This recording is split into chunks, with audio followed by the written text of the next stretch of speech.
All right, hey, good afternoon, folks. Once again, we are back taking a look at the tropics. Today is Monday, August 28th, 2023. This is your afternoon update on Tropical Storm Idalia remaining a very serious threat to the coast of Florida, west coast of Florida, Peninsula of Florida, Panhandle of Florida, and all through the southeast U.S. We look at onward effects possible in Georgia, South Carolina, and even North Carolina going through the week this week. So, this is your afternoon update video. It's the first of two videos we're going to run today. This will just be the general update, and then I will be running a Jacksonville specific update after this video is done recording. So this is our satellite presentation of Idalia here this afternoon. Still a tropical storm located just off to the west of the western tip of Cuba, the center of circulation down here embedded in these colder cloud tops. Idalia remains a sheared tropical storm this morning, which is a bit of good news that we haven't seen a massive burst of intensification. This was decently well forecast. The Hurricane Center did expect a slow roll throughout today. And then we expect a much faster rate of intensification once Idalia clears parts of Cuba and then has that last run up into the Florida coastline. There is some incredibly warm water out ahead of the storm, and the wind shear, which is pretty much pushing down on the storm like this, causing all these high clouds to be streaming to the south and kind of keeping it from breathing very well, that will turn more out of the southwest with time, thanks to this little upper trough here, and this is what's going to propel Idalia northward with that trough. And as Franklin leaves, a high pressure builds into the east of Florida. And this kind of sets the stage for Idalia to have a nice path into the Big Bend of Florida. So let's go ahead and look at the latest advisory from the National Hurricane Center at 5 p.m. Eastern Time. Maximum same wind still 70 miles an hour. Again, that's centered just off to the tip of western Cuba. And the movement to the north at 8 miles an hour. With that steady northward movement as we were expecting. No more stationary hanging around. We do have the storm on the way. There's a lot of tropical storm warnings, watches, and hurricane watches and warnings up for Florida. Pretty much the entire state of Florida, vice the last western, you know, quarter of the Panhandle, is under some kind of tropical advisory. Oh, and also Miami, you're out of this too. But we have hurricane warnings in effect today from basically right about Tyndall Air Force Base, Mexico Beach, all the way down through the Big Bend, through Steenhatchee, through Cedar Key, and then down into Tampa. And there's hurricane warnings in just south of Tampa, and tropical storm warnings take over from there, all the way down to the almost basically the Everglades of Florida. Some of the Keys are under a tropical storm watch today, and now the east coast of Florida, it's Jacksonville, all the way down past the Space Coast, is under a tropical storm watch that will quickly become a tropical storm warning later today. And even new now, we have tropical storm watches all the way into South Carolina, and those will almost certainly extend all the way through the Outer Banks of North Carolina later on when time is necessary for that. So the latest forecast package from the National Hurricane Center, again, no massive changes. We've seen very so slightly a kind of windshield wiper back to the west, but this is a very tricky track. And when I say that is small changes make a very big difference in this track, and I want to emphasize why that is. I know people hear us talk about that a lot, and they're sick of hearing it. They're like, well, you guys can never tell us where exactly this is going. And it's because a very small deviation makes a big deal when you're coming up parallel with the coastline. So you have the Florida coast that runs like this, and Idalia is kind of coming in this like angular approach. Okay, Idalia is not coming in straight off the Gulf or say straight off the East Coast. When this happens, when you have a dead-on like 90-degree hit, as in a hurricane comes flat into some kind of coastline, the impacts don't change a whole lot. Say this was coming in off the Atlantic and it was heading straight for Jacksonville. Whether it hits here or it hits here, a difference of 100 so miles, the impacts are largely the same. It's just maybe which couple beach towns get hit the worst. When they come in at an angle, small changes make a big deal. This is almost like if you were in a salt flat in like Utah or something, and someone was in a car and you stood 3 miles away and they started driving towards you, but they make a very small adjustment on the steering wheel, almost a imperceptibly small adjustment on their steering wheel. Immediately, it makes almost no change in where they're going, but over time, it creates a big change in where they actually wind up. And this is very true when you have an impacting storm on the coast at the angle, because a small change means this comes in all the way down by Tampa, but then a 50-mile jog means this comes in way up here at the top of Appalachia Bay. I mean, a small jog of 40, 50 miles is not much, especially when you're talking about a storm kind of with these convective blow-ups, a little bit of wobbles, and and tribulations that they go through before they're real steady state large hurricanes, that can be a big difference. And that can be a massive change in who gets what. I mean, if you come in on the southern side of this, Tampa gets a massive storm surge. Jacksonville gets basically a hurricane, and then it moves across. But if you come in up here, all of that dynamic changes a little bit. Tampa gets out of the worst of the storm surge, and we have more people in the central part of Florida that are going to get hit a whole lot harder than they were if this moved south. And that wobble is just not very much. And that is why we talk about the cone and not focusing on the direct center of the impacts, because those small changes, they do make a very big deal. And that's why you see so much in the way of hurricane watches and warnings out today, because hurricane conditions are very possible all up and down the Florida West Coast. And it remains today that Idalia is going to be a strong hurricane as it approaches. The National Hurricane Center new forecast intensity is for a 120 mile an hour Category 3 hurricane as it approaches. Now, so far, I've not seen anything to think it's going to be wildly beyond that.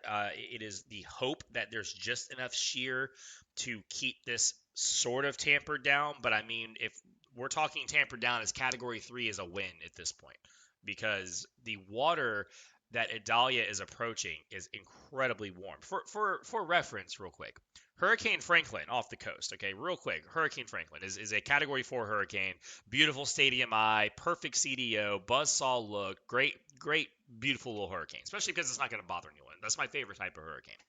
And that is probably going to go near Category 5 in the next 12 to 24 hours. It is currently sitting over water temperatures right about here, about the 29 to 30 degree threshold. The pink marker doesn't show up very well. I'm pointing over here. Um, we'll use this marker to kind of show you.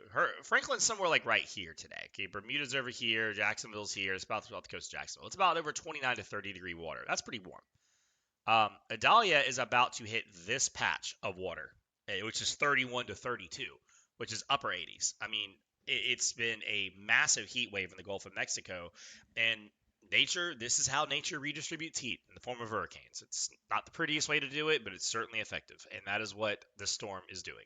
So it has the potential to be sitting over absolutely rocket fuel.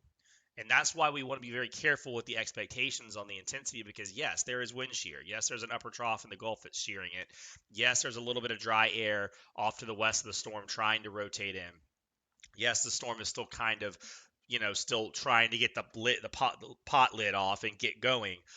But when it hits this kind of warm water, man, some stuff can happen. So we don't want to count that out. And the Hurricane Center is explicitly forecasting this to be a major hurricane at landfall later today. There is still a very significant threat of storm surge in Tampa Bay, and there's also a high chance of hurricane force winds spreading well inland. Those are the 2 points we talked about this morning, and that remains on track. So I want to go over to the National Weather Service. They put out these threat graphics whenever we get a storm coming in, and this is showing just potential for winds, potential for surge, and things like that. So we'll step through these graphics real quick. I'll show you where to find these if you want to take a look at them for yourself. You can zoom in very close on these graphics. You can see down to the street if you want to. So if you know where you are on a map, this is very useful. But as I zoom back out a little bit, across the state of Florida, potential for 110 mile an hour winds in the purple. So that's hurricane, well into Category 2 or 3 hurricane force winds are possible across a lot of the Big Bend. Look at how far down south that gets. It gets almost into the Tampa area, right along the coastline, St. Petersburg kind of region. You're talking about winds well over 100 miles per hour. Same thing for Tampa Bay proper. Look at the potential for Tampa Bay to see winds 74 to 110 miles an hour. And look how far inland this carries. There's parts of northern Florida this carries all the way through Nassau County and Jacksonville, and then parts of southeast Georgia, a little bit south of Savannah, but Valdosta, Waycross, Brunswick. We're talking about the potential for that, and even parts of the western parts of Jacksonville, potential for wind gusts over hurricane force. Now that's 74 to 110. There's a range, and Jacksonville would probably be closer to the bottom end of that range. So we'll talk more about you guys. You're going to get a whole video after this with the all the specifics and all the impacts, and we'll talk more about it. But I just want to show the potential for those wind gusts to carry well inland. But again, 58 to 73 miles an hour all the way down towards Orlando. I mean, Palm Coast, Ocala, there's a lot of wind with this thing coming through. This will be a very intense hurricane when it passes as it moves through. Storm surge threat again, very prolific along the Big Bend. This will be one of the worst storms the Big Bend has ever seen in terms of storm surge. That 45-degree oblique angle it approaches with will push a massive wall of water, and it almost pinches the water because you've got water flowing northward and you've got water flowing like this, and it kind of combines. These vectors combine, and it comes in right along the coast. And I mean, it'd be almost better if the storm did something like this, or something like we see. And the storm surge will be worse than what we've seen in some of these other storms. I actually misspoke yesterday. I said Irma passed offshore of Florida. It actually went onshore, like it went south of Cape Coral and went like this. So Irma's eye was actually onshore. So a lot of these coastal towns actually got offshore winds with Irma. And yeah, there was some significant flooding, but nothing like this. This is about a worst case scenario for storm surge. And again, that includes the Big Bend, that includes Tampa. If this rides that right side of the cone and blows up a little bit more, these purples you see here, they will move southward. So yeah, you're already in that 6 foot plus range. Hurricane Center, they've got a graphic on it here. Yeah, 4 to 7 right now. That could go up. I mean, that 6 to 9 marker could come down. You could be talking about 8 to 10 foot of storm surge into Tampa Bay, and there is a lot of people who have never seen that. In fact, no one's seen that in their lifetimes. If you get upwards of 10 feet, no one in Tampa Bay has seen that in their lifetimes, because I doubt anyone's 120 something years old, or however old you'd have to be to remember that. So, remember the hurricane in 1920 something that gave you that kind of surge. So it's an incredibly real threat today. And you can see the Hurricane Center has ticked up the maximum storm surge potential to 12 feet through parts of the Big Bend. And there's going to be a lot of people that are trying to storm chase down here. They're going to have a very bad time. It is a very, very, very poor place to try to chase a hurricane. Flooding rain threat is still going to be a big deal for some folks. Again, there's going to be this cold front kind of hanging out on the northern edge of Idalia. So you actually would typically see the heaviest rain off to the east of where the storm makes landfall. But in this case, you're actually going to see it along and just off to the north and west of where it makes landfall, because all the tropical moisture streams up and it pushes against that cold front sitting across the east coast. And there's a high flooding risk along the central part of Florida, especially where the hurricane makes landfall, of course, but then even into South Georgia, a lot of the coast of Georgia, a lot of the coast of South Carolina, and this continues all the way up in North Carolina as well. A high risk of major flooding rainfall coming for that part of the region. And the tornado threat is picking up, potential for a few tornadoes across the entire Florida peninsula and even off to the west to a degree. And there's a higher potential for tornadoes where those strong rain bands are going to rotate ashore. That's going to be south of Tampa all the way up through the Big Bend once again, and even as far off to the north and east as Gainesville. And this very well could spread a little bit further towards Jacksonville with time. So there will be a significant chance of tornadoes across central and northern Florida as Idalia moves in. So that is kind of the big nutshell, guys. Again, 6 inches of rain. That we are talked about the surge. That's also rain. If you want to look at these products yourself, if you go to the National Hurricane Center's website, this is their homepage right here. Just click on Idalia. You're going to get this main page where it has all the key messages and things like that. And you have all these different things you can look at here. Go to local products. That will bring up this page. And then each National Weather Service has their own office, and they also have all their local briefs and local impacts.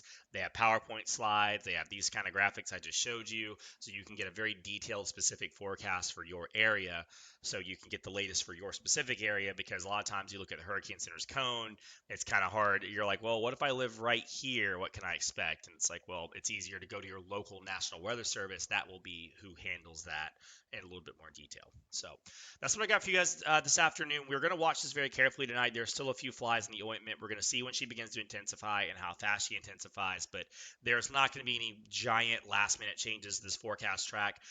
It is going to come in the Big Bend or very close to Tampa or a little bit to the west of the Big Bend, and significant widespread impacts are possible Tuesday night through Wednesday and even into Wednesday night, as some of the landfall times have crept back a little bit further. Now you see the landfall is probably not till mid-morning on Wednesday, so we're slowly pulling that timing back a little bit as she approaches. So as I got for you guys this afternoon, we'll have more updates on the Facebook page throughout the night. And like I said, the Jacksonville update is coming after this. So that's what I got for you guys today. As always, stay safe. Thanks for watching, and have a good one.